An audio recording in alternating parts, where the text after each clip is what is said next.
48 કલાક ભારેથી અતિભારે વરસાદની આગાહી। રાજ્ય પર વરસાદની બે સિસ્ટમ સક્રિય। ઉત્તર અને દક્ષિણ ગુજરાતમાં રેડ એલર્ટ। અત્યાર સુધીમાં 66.35% વરસાદ વરસ્યો। હવામાન વિભાગ દ્વારા આગામી 7 દિવસ માટે ગુજરાતમાં સાર્વત્રિક વરસાદની આગાહી કરવામાં આવી છે। આજે ઉત્તર અને દક્ષિણ ગુજરાતમાં રેડ એલર્ટ જાહેર કરવામાં આવ્યું છે। આ સાથે જ આગામી 2 દિવસ માછીમારોને દરિયો ન ખેડવા પણ સૂચના આપવામાં આવી છે।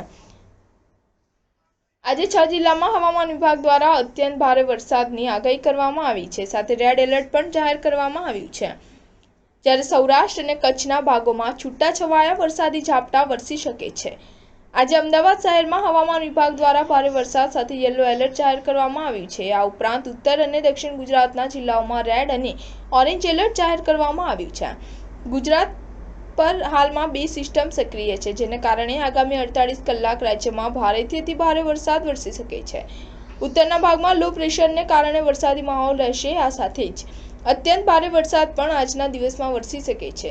આ ઉપરાંત દક્ષિણ પશ્ચિમ રાજસ્થાન પર લો પ્રેશર સક્રિય થયું છે, જેને કારણે આજે બનાસકાંઠા અને સાબરકાંઠામાં રેડ એલર્ટ જાહેર કરવામાં આવ્યું છે।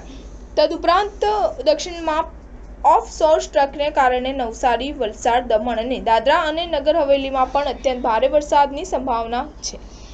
સ્ટાર ન્યૂઝ 7 હંમેશા સચ્ચાઈની સાથે।